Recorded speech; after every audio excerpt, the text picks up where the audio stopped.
All right, today I'm going to cover section 10.4, changes of state in chemistry. So I'm going to be talking about what a phase is, relationships between equilibrium and the different states.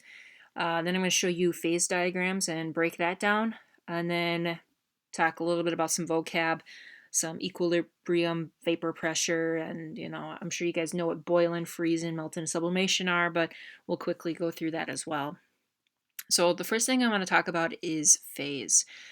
So when you are studying a system, in this case, maybe I'm just looking at this beaker here.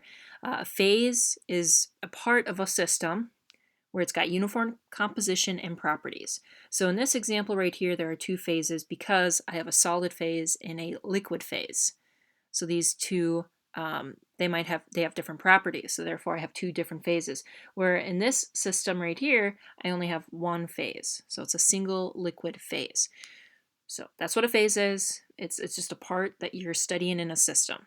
So if I had a glass of ice water where there's ice cubes and water in it, I might say, okay, how many phases are present? And you would say two. There's a solid phase and a liquid phase. Even though they are made of the same stuff, they have different properties. Ice floats, it's less dense. So two phases in that system. So equilibrium is when in a closed system, something that has like a cap on it. Okay, so if I go back here, this would be an open system. Okay, but over here, this is a closed system.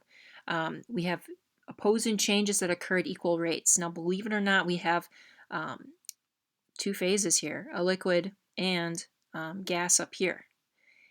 And at constant rates, rubbing alcohol molecules at the surface are being evaporated, okay, and turned into gas, but at the same rate, those gas molecules are condensing back into a liquid state. So these molecules are moving back and forth between liquid and gas states in this closed system. Now, if I were to take the cap off and leave the cap off, now it's no longer in equilibrium. Alcohol molecules will evaporate more than they condense back into the liquid form. So maybe during labs this year, you may have heard me put the cap back on, especially when we were doing the 12 types of the chemical reactions. We had 12 reactions to carry out for the 5 types, and we were dealing with methanol, and I was like, hey, put the cap on. Well, it's because those are volatile liquids that tend to evaporate very easily. So we'll talk about volatile liquids today too. So what's going on here? When it's closed, okay, you've actually reached equilibrium vapor pressure. So pressure exerted by a vapor in equilibrium with its corresponding liquid at a given temperature.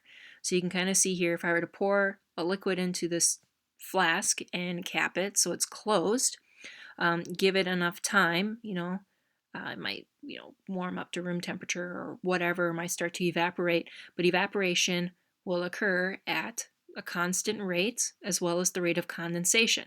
So I'm going to have molecules moving back and forth between gas and liquid states.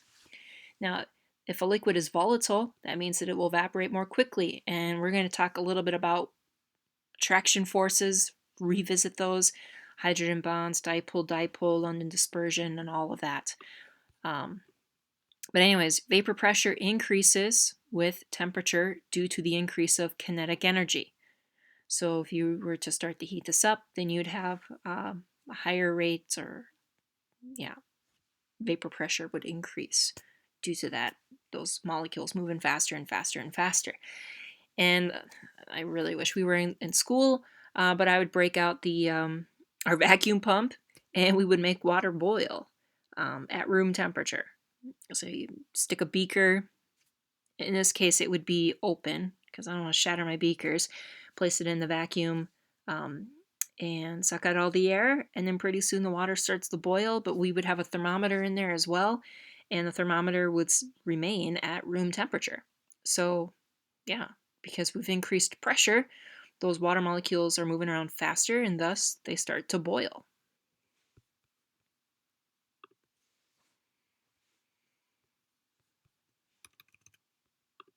Consider a closed system containing a flask from which all the air has been evacuated. When liquid ethanol is added to the flask, ethanol molecules begin to leave the liquid surface to form vapor. Molecules continue to vaporize and condense until equilibrium is reached. A liquid boils when its vapor pressure equals the pressure of the atmosphere. In the evacuated flask, there were no molecules in the gas phase or atmosphere to exert pressure on the liquid, so the liquid boiled immediately. As more molecules from the ethanol entered the gas phase, they began to exert pressure on the liquid, slowing down this process until equilibrium was reached. The equilibrium vapor pressure of a liquid is the pressure exerted by the vapor in equilibrium with its corresponding liquid at a given temperature. Okay. A life kind of lesson here with equilibrium vapor pressure is different elevations have different boiling points for water and other substances because of pressure. As you increase in elevation, your atmospheric pressure decreases, and as a result, you can boil water at lower temperatures.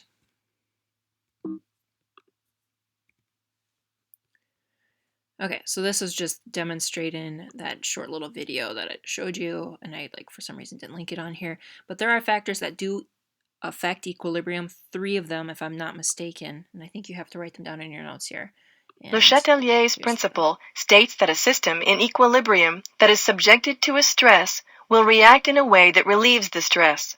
Some of these stresses include changes in pressure, changes in concentration, and changes in temperature.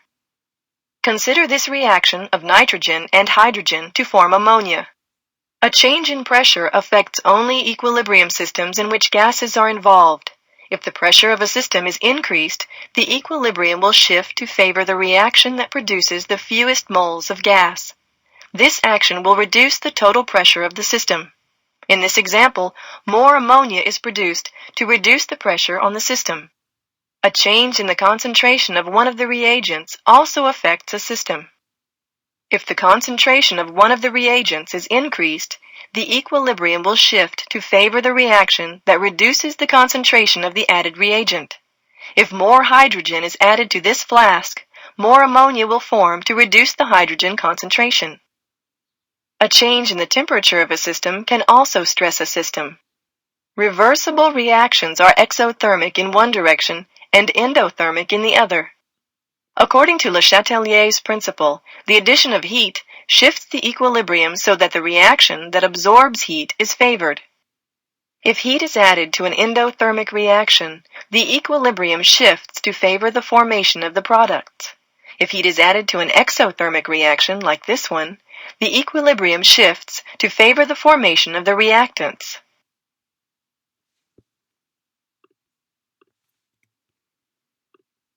Okay. So we're going to talk a little bit about points where matter start to undergo state changes or phase changes. So boiling point is the temperature at which the vapor pressure equals the atmospheric pressure, as we saw in those previous little videos. So the lower your ATM or pressure, the lower your boiling point is going to be. Okay. Whenever you are boiling a substance, energy has to be added continuously to keep that liquid boiling. And then the thing I want to emphasize, so this is where boiling is occurring, that temperature will remain the same until that phase change is complete. So as we're going from liquid to a gas, for the boiling point of whatever this substance is, the temperature will remain the same until that phase change is 100% complete. Okay, some more vocab words here. Molar enthalpy of evaporation. So the amount of energy as heat needed to vaporize 1 mole of liquid at a liquid's boiling point at constant pressure. Each liquid has their own molar enthalpy evaporation value, and the thing you really just need to know about this is, one, it's going from liquid to a gas. So that's vaporization right there. And the second thing you need to know is if it has strong molecular attraction, like polar attraction or dipole, that means you're going to need more energy to overcome those molecular attractions, and therefore your molar enthalpy evaporation will be a higher value. So water actually has a very high molar enthalpy evaporation compared to other substances due to hydrogen bonds attracting, other water molecules. Okay, freezing, physical change of going from liquid to solid. You lose energy, okay, energy as heat. And then the point at which it freezes is called the freezing point. So when a solid and a liquid are in equilibrium at 1 atmospheric pressure or 1 atm, 1 atmosphere, that is your freezing point. Now there's a misconception with loss of heat or energy. So if you were to place an ice cube in your hand, you would say, okay, it's cold because the ice cube is cold and I'm feeling the coldness of that. No, that's not the case. Um, Heat always moves from a warmer object to a cooler object. So what the ice cube's actually doing is stealing your heat energy. It's absorbing your heat, and as a result, you lose that heat and you feel the sensation of cold. So pretty trippy stuff. Okay, another key vocab word, don't get molar enthalpy of fusion mixed up with vaporization. Fusion is between solid and a liquid phase. So the amount of energy is heat required to melt 1 mole of solid at a solid's melting point. Again, it's very similar to the molar enthalpy of vaporization because it does depend on attractive forces. So if you have high attractive forces, you'll need a higher molar enthalpy of fusion to overcome those attractive forces. So vaporization is going from liquid to gas. Okay, depends on attractive forces. Molar enthalpy of fusion is going from solid to liquid and also depends on attractive forces. So they're basically the same thing. We're just moving from 2 different states. All right, sublimation and deposition. So sublimation, you're going from a solid directly to a gas. You can see here, CO2, great example, comes in on the freight here at Willys. Yeah, really fun to play with, basically, right? You have a solid CO2 chunk of, I don't want, it's not ice, but it's solid CO2, and it disappears into a gas, just kind of, yeah. Deposition, going from a gas directly to a solid. So you might see this as like frost, okay? The gas cools very rapidly and becomes a solid. Okay, the final section I want to talk about is phase diagrams. Phase diagrams are a nice little summary showing how temperature, pressure, and the states are all related for a substance. It's got a lot of parts to it. It gives you a lot of information, so I'm just going to try to break it down to the best of my ability. But first off, there are 3 lines. A liquid-gas equilibrium, also known as your vapor pressure line. So your liquid-gas equilibrium is from this point A to D. The liquid-solid equilibrium is from A to C, and they call, and it's divided between 3 states: solid, liquid, and gas. So liquid gas equilibrium is the line that divides the 2. Solid liquid equilibrium divides these 2 phases, and then you have your solid gas equilibrium, which is from B to A right here. Now all 3 of these lines do intersect at a point called the triple point, the point at which all 3 states coexist at equilibrium, because it has the ability to go into any one of these phases or states. Okay, so that's the triple point. Make sure you guys know what triple point is. Pretty sure it's a multiple choice question on your exam. Now, there are some other important points that we need to be aware of. The critical point, temperature and pressure, which the gas and liquid states of a substance become identical and form one phase. So I'm going to go back here. There's the critical point right here. So liquid and gas become one or identical. And then a supercritical state where liquid and gas are indistinguishable. And I think on that, on my example, it's going to be on this right here. Okay, but it's usually lined up with the critical point, but it's basically showing the pressure there. Okay. All right, so critical temperature and critical pressure. Actually, I want to retract that statement. Your book doesn't show the supercritical line. It's actually really sad. So if I go back here and if I were to draw a dashed line from the critical point all the way across, that just means everything above the dashed point here is the supercritical point. Okay. All right.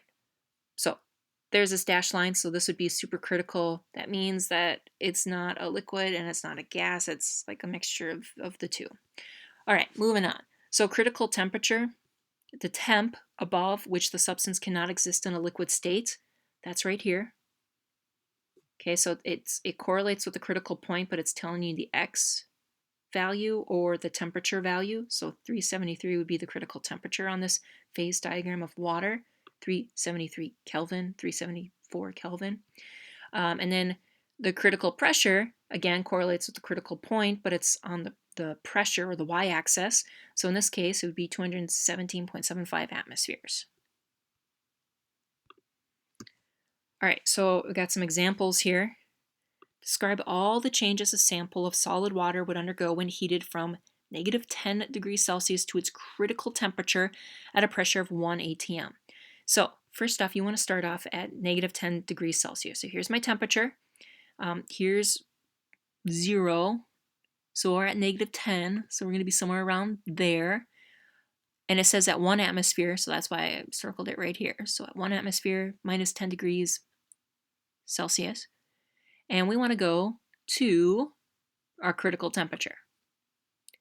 And it says describe all the changes. So you would say, okay, we started off as a solid, and then we're going to turn into a liquid, and then we're going to turn into a vapor. So it would warm at so turn into a liquid and heat up as vapor. So that's all you really had to describe, is that it would undergo some phase changes at certain temperatures. Second example, describe all the changes a sample of water vapor would undergo when cooled from 110 degrees Celsius to 5 degrees Celsius at a pressure of 1 atm. So we're still at a pressure of 1 atm, but in this case, we're going to start at 110. So here's 100. So 110 is going to be, I don't think I marked it on this graph. Okay, but it's going to be about right here, right? And we want to go to 5 degrees Celsius. So we're moving down to here about, okay? So describe all the changes. Okay, so we would go from a vapor to a liquid starting at 100 degrees Celsius. So it would cool and condense into a liquid and remain a liquid at 5 degrees Celsius.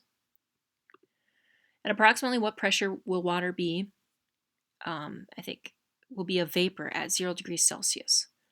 So 0 degrees Celsius, and they want to know at what pressure will it be a vapor. So green, it would be anything less than this 0.006 value. Okay. Within what range of pressures will water be a liquid at temperatures above its normal boiling point? So here's its normal boiling point. So we're going to be taking a look at this area right here to the critical, supercritical value. So everything in this box basically would be the range of pressures. So from 1 to 217.75 would you find water boiling above its normal boiling point. Okay, now I think in your notes you have this phase diagram practice. I was actually going to make you guys draw phase diagrams, but I've decided not to. Your book doesn't even mention drawing phase diagrams, and I'm not going to make you draw one on the test, but I will make you like decipher one. Like I'll have a phase diagram for a compound, and you have to label the freezing point, the melting point, or sorry, the boiling point, the triple point, and the 3 phases, and all, basically all these points on this diagram right here. But I'm not going to have you draw, so you can just omit that in your notes. Okay, so that does it for section 10.4, changes of states. We talked about equilibrium, talked about the phase diagrams, how pressure, temperature, and the states of matter are all connected. Talked a little bit about equilibrium vapor pressure, how it goes back and forth in a closed system, and then kind of went through the different changes of between the phases.